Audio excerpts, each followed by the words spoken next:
Alors j'ai fini sur mes 4 hypothèses, maintenant je voudrais assez vite essayer de passer en revue donc 3 types de problèmes, assez vastes, mais sur lesquels je voudrais dire 2-3 choses pour essayer d'affiner un peu tout ça.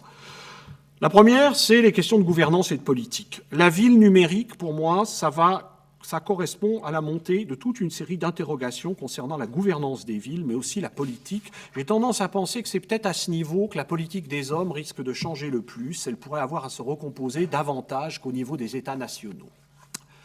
Alors, il y a des problèmes, derrière ça, gouvernance, etc., il y a des problèmes très très concrets de surveillance, de recueil des données. J'ai prévu de terminer normalement à 6 heures, si Dieu m'accorde vie. Et sinon, écoute, il faudra me taper sur les doigts, mais je vais essayer. Il y a des problèmes tout à fait concrets, et avec des expérimentations qui posent des problèmes. Lorsque les promoteurs de Hudson Yards se proposent, en liaison avec le Center for Urban Science and Progress de la New York University, de créer la première communauté quantifiée, the first quantified community, et en suivant ce que font les gens du quartier, etc., ça pose quand même des petits problèmes. Derrière ça, il y a aussi d'autres problèmes, des problèmes liés au big data. Leur opérationnalité, on le sait, dépend du décloisonnement des services municipaux, qui fonctionnaient souvent en silo. Du coup, il y a quand même une remise en question très profonde des organisations qui commence à s'amorcer, qui s'est amorcée dans les entreprises, etc., mais les villes vont connaître les mêmes problèmes. Des problèmes bien sûr plus généraux, où la gouvernance rencontre la politique. Qui possède les data? Qui peut y accéder? Le mouvement open data, où passent ses limites? Elle passe forcément quelque part.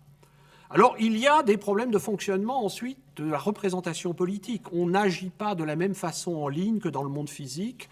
Dominique Cardon a écrit quelques textes tout à fait éclairants là-dessus. On peut acquérir, par exemple, online, une influence sans proportion avec le nombre de corps physiques qu'on ressemble, qu'on représente. Il y a une influence des algorithmes, on le sait aussi. Donc, il y a toutes ces questions. Cela dit, et peut-être suis-je américain en ce sens que je pense qu'il n'y a pas de fatalité, car le numérique, ça peut aussi servir à l'émancipation des individus et à la création de collectifs riches de promesses. Du coup, en revenant à la ville intelligente comme idéal, cette ambiguïté se traduit par la coexistence finalement de 2 visées.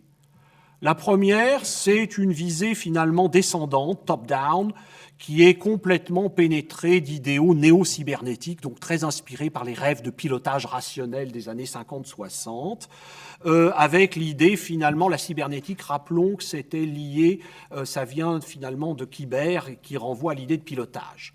Donc, dans une ville qui devient de plus en plus faite de ce qui arrive, faire arriver les bonnes choses et pas les mauvaises, promouvoir les bons scénarios. Et là, il y a la réalisation totalement emblématique, qui d'ailleurs est plus storytelling que nécessairement quelque chose qui a transformé la ville, du centre opérationnel de Rio, conçu avec l'aide d'IBM, avec donc le super control room. De façon assez amusante, dans le livre, là j'essaie d'être malthusien sur les diapos, mais dans le livre j'ai une assez jolie j'ai une assez jolie image de control room des années 50. En fait, c'est des idées qui remontent aux années 50, en liaison directe avec la cybernétique et la théorie des systèmes.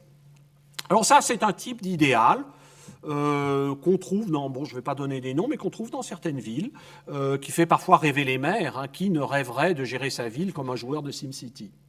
Manque de peau, ça marche difficilement en pratique.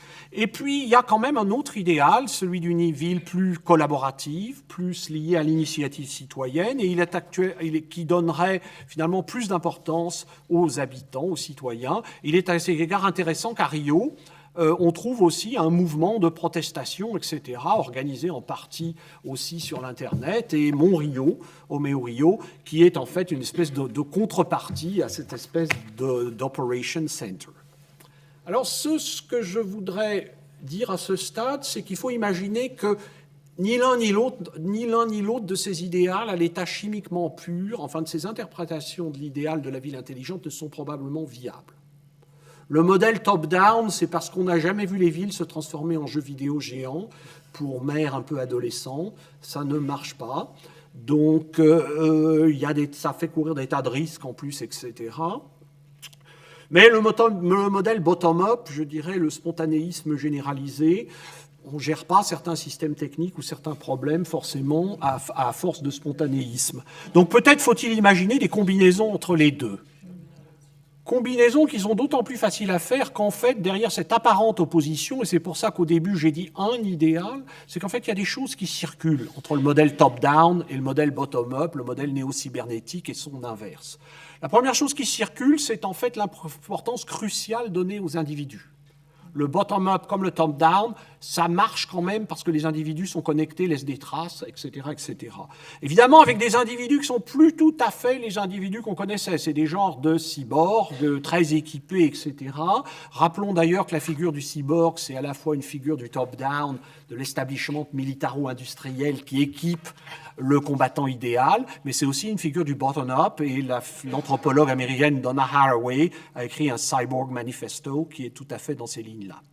Alors tout ça, évidemment, est très présent aujourd'hui. Il faut ne pas oublier que le biomonitoring, le suivi biologique des populations, c'est en train de devenir une réalité, qu'il y a de plus en plus, toutes ces choses-là sont en train d'émerger.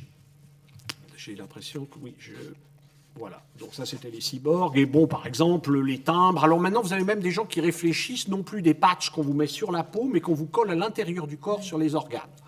Donc ces choses-là sont en route. Vous avez tous lu sur Twitter, et la grippe, etc., etc.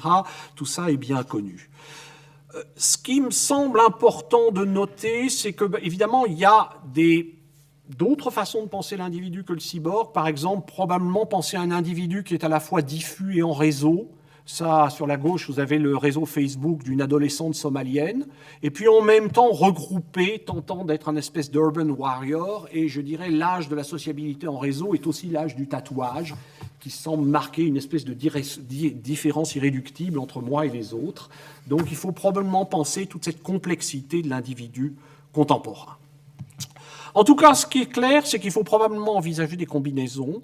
Et il y a des exemples, c'est-à-dire par exemple Wikipédia, on pense souvent que Wikipédia c'est du purement spontanéiste collaboratif. En fait, c'est un assemblage de procédures complètement automatisées. Si vous écrivez que la première guerre de 14 a débuté en 1917, vous allez avoir un automate qui va corriger ça.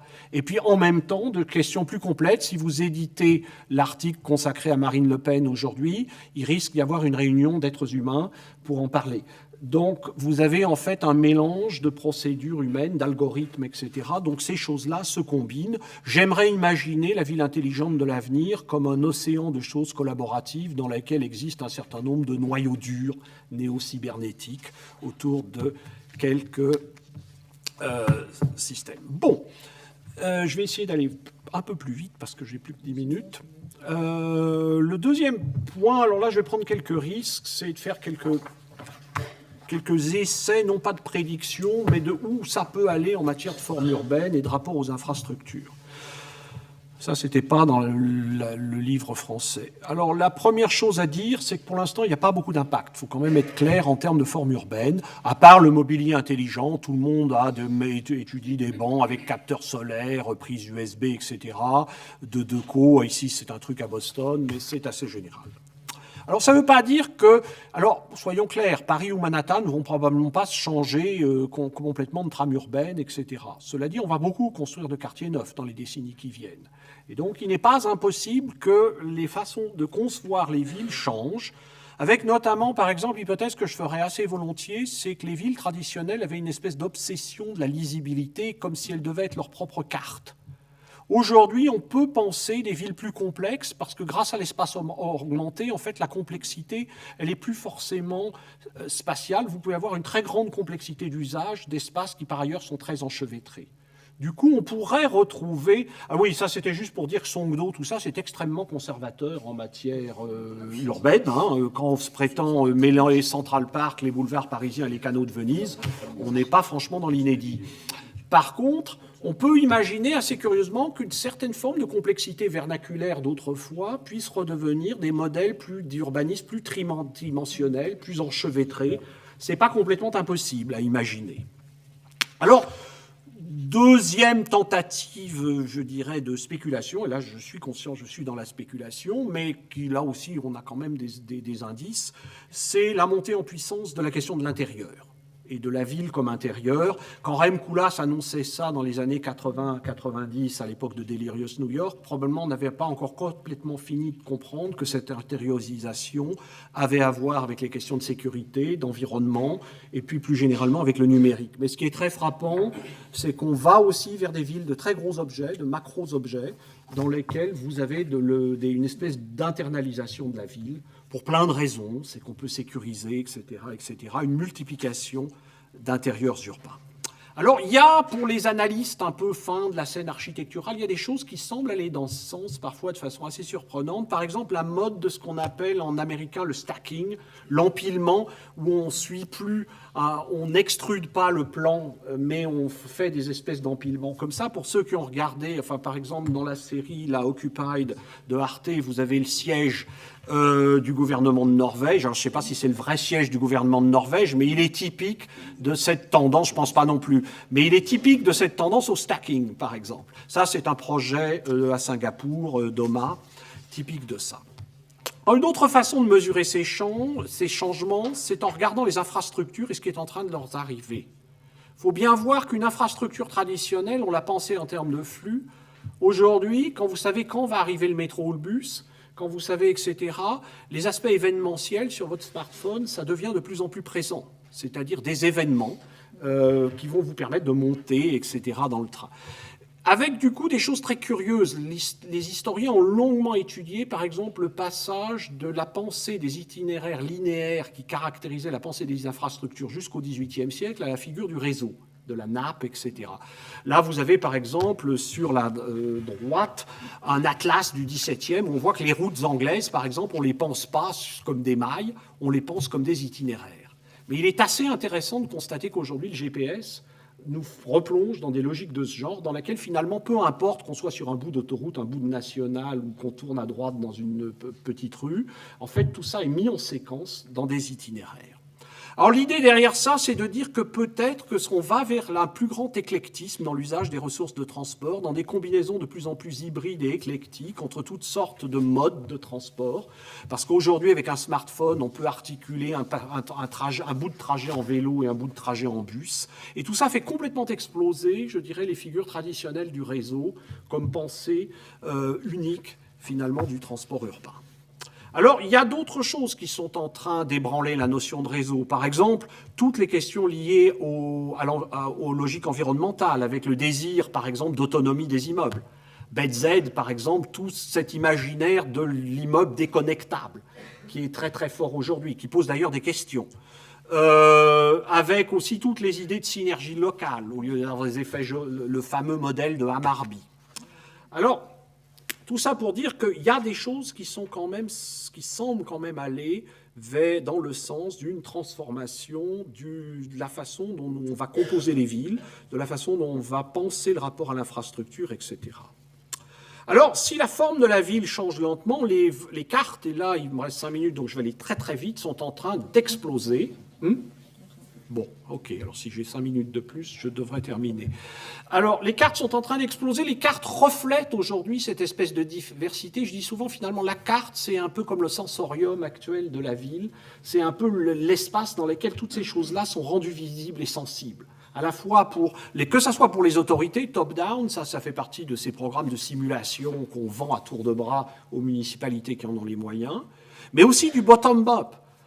Par exemple, ce qui m'arrive à moi. Et les artistes, par exemple, ça c'est un artiste, Christian Nold, qui faisait des cartes émotionnelles, mais aujourd'hui, vous pouvez faire votre carte émotionnelle de la ville, vous pouvez la partager avec vos amis, vous pouvez faire toute une série de choses sur ce qui vous arrive à vous et un espèce de bottom-up. La carte, c'est aussi un instrument de pouvoir, mais c'est aussi un instrument de contre-pouvoir. Le site IC vous propose, par exemple, de trouver un itinéraire qui minimise votre passage devant les caméras de sécurité à Manhattan. Vous noterez l'actualité de ce type de problème aujourd'hui et évidemment les problèmes que ça pose dans le contexte actuel. Bon, vous avez aussi des cartes qui sont, quand je disais, les cartes sont politiques. Quand Laura Kurgan, à laquelle Ariella et moi-même ont emprunté cette très belle représentation, les Million Dollar Block, qui est une carte finalement de certains quartiers de New York dans lesquels les populations, le coût d'incarcération des gens dont l'adresse officielle est dans le bloc, d'incarcération dans les prisons américaines, dépasse $1 million. Ça donne une carte assez saisissante de New York, avec donc les blocs qui coûtent plus d'1 million de dollars au système pénitentiaire américain. Évidemment, ça donne à réfléchir, et d'ailleurs le truc était commandité par le ministère de la Justice américain, ça donne à réfléchir. Il y a une autre carte encore plus saisissante sur les prisonniers qui partent en prison et reviennent de prison dans le Grand New York, et on se rend compte qu'en fait c'est quasiment comme une immigration pendulaire, tout à fait spectaculaire. Alors les cartes sont bien évidemment... il n'y en a pas beaucoup dans l'Upper East Side, mais le Bronx, certaines parties de Brooklyn, le Bronx beaucoup, mais Brooklyn aussi, etc. Bon, les cartes, c'est aussi une façon aujourd'hui d'arbitrer entre finalement le top-down et le bottom-up. Pensez à toutes les cartes, ça c'est Carticipe, toutes ces applications censées permettre aux choses de se rencontrer. Alors je vais aller rapidement, les cartes sont politiques au fond. Elles sont politiques en ce sens aussi de reconfiguration des rapports entre l'individu et le collectif. Alors, c'est à ce stade que je voulais revenir à cette question d'esthétique, mais plus au sens que donne le philosophe Jacques Rancière à l'esthétique, en parlant de régime esthétique, en faisant l'hypothèse que toute société est caractérisée par des régimes esthétiques qui prescrivent qui a le droit de voir quoi. Et les cartes aujourd'hui, parce que les datas, les séries de 1 et de 0, ça n'a aucun sens sorti pour les gens capables de lire le listing et qui savent de quoi on parle, les cartes sont devenues un instrument tout à fait clé dans la compréhension de ce qui arrive et dans aussi le formatage et finalement de la compréhension de la ville. Et du coup, elles sont esthétiques au sens de Rancière, elles participent de régimes de visibilité auxquels il faut réfléchir. Alors, je ne suis pas sûr que j'ai des conseils absolument bouleversants à donner à des aménageurs, c'est pas mon rôle. J'ai quand même essayé, je me suis dit que depuis qu'Ariella m'a invité, je me suis dit il faut quand même que je commence sérieusement à réfléchir, donc dans un an j'aurai des choses à vous dire. Mais en attendant, quelques petites choses quand même. La première, c'est que l'espace compte plus que jamais. Et que la plus grande... Et pour prendre un exemple, vous prenez les universités, une partie des activités vont passer en ligne, c'est clair. Il y aura moins de cours magistraux, etc. Mais la vraie question, c'est pas ce qui va passer en ligne, c'est qu'est-ce qu'on fait dans l'espace physique. D'ailleurs, vous prenez toutes les grandes universités qui ont déployé des MOOCs comme Stanford, etc. Stanford, leur grande question, c'est qu'est-ce que c'est que l'unique Stanford Experience pour laquelle on paye 50 000 $ au lieu de juste quelques milliers de dollars de MOOCs. Donc, l'espace compte, plus que jamais. Deuxième chose quand même, pensez qu'on dessine plus dans l'espace seulement. Il va falloir de plus en plus dessiner, concevoir dans l'espace physique et dans l'espace électronique simultanément. L'architecte japonais Toyo Ito disait qu'il faut dessiner pour des gens qui ont deux corps, un corps physique, un corps électronique. N'allons peut-être pas jusque-là. Mais j'avais proposé, par exemple, pour Saclay, de concevoir un learning center qui soit à la fois un bâtiment physique et un réseau social. Je pense en tout cas que c'est des questions qu'il faut se poser aujourd'hui. C'est comment on dessine réellement dans une situation de réalité augmentée. Autre question qui pour moi n'est pas du luxe en ces temps de sustainability, c'est comment penser la solidarité entre les parties de la ville autrement, sur un autre mode que la composition urbaine. Vous pouvez aligner des immeubles comme BZ, mais s'ils refusent de dialoguer avec les autres, les uns avec les autres, aligner les isolats urbains n'est peut-être pas la question. Donc comment repense-t-on la solidarité urbaine en des temps où la composition urbaine n'est plus forcément le problème? Dernier point pour moi, qui peut paraître un peu plus cérébral, mais qui me paraît tout aussi urgent, il y a un problème, comment repenser l'infrastructure suivant d'autres modèles que le réseau classique. C'est un problème épistémologique, mais c'est aussi un problème très concret aujourd'hui. Quand, par exemple, il y a une compagnie à Boston, Busbridge, qui, à partir du big data, fait circuler ses bus en optimisant l'endroit où ils passent, etc. C'est quoi ce genre de choses? C'est pas un réseau traditionnel. Comment on pense ça?